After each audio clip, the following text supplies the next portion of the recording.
The Trump administration thinks that they have found a clever way to get around Judge James Boasberg's order that they must turn over all of the information about those migrant flights that the judge had ordered them to turn around in the air, but they didn't.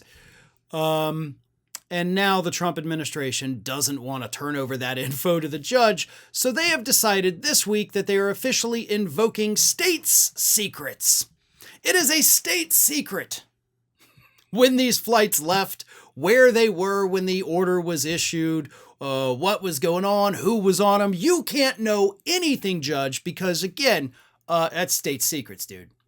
You know, it's a national security issue if we were to tell you, a federal judge, what was going on these flights. And it's, by the way, such a major national security issue that we didn't think to do it until Tuesday of this week. Actually, may have been Monday evening, I think. But either way, we let it marinate out there for 8 days before we decided to actually declare it a state secret. Yeah, seems very national security risky to me, right? No. The administration thinks they're clever, and they think that they have now backed Judge James Boasberg into a corner, which they have in fact not done. Here's the thing. The administration, in their but in their response that they had filed, again, Monday evening, invoking state secrets, they also claimed to the judge that, hey, judge, by the time you gave the order to send the planes back, the planes had already landed. You know, we couldn't do anything. Oh, shucks. Except that the timing doesn't match. Because the judge gave the verbal order to turn the planes around, which is 100% legally binding, but they're not going based on that. They instead are going based on the time that he signed the written order. But at the second his verbal order came out, that order became enforceable by the courts. And at that moment, the flights were still in the air and easily could have been turned back around and come to the United States. Let me read you this.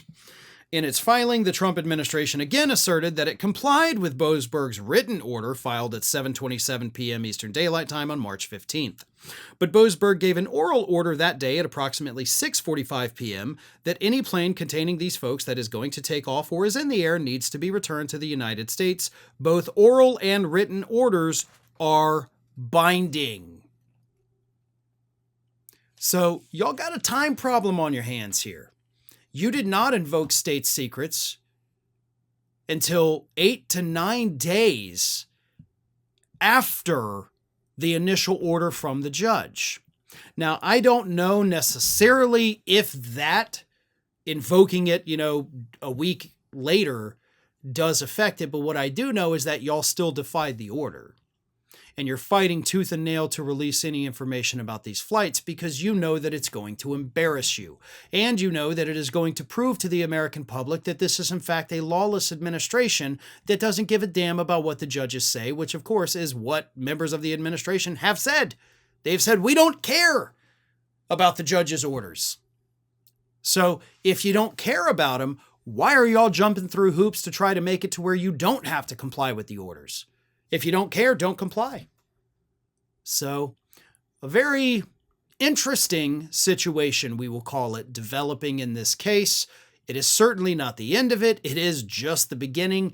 And, just for the record, I think the state secret privilege is going to be challenged by the same lawyers who challenged the lawsuit because there is nothing that should be covered under state secret with these flights of people that y'all swear are all totally gang members. And if that's the case, release the info, right? But they're hiding because they're lying. Thanks for watching, everybody. And if you're not already, please subscribe to the channel. We got fresh content every day for you. And if you want to follow us across social media, make sure you check out all of the social links that we have posted in the description of this video.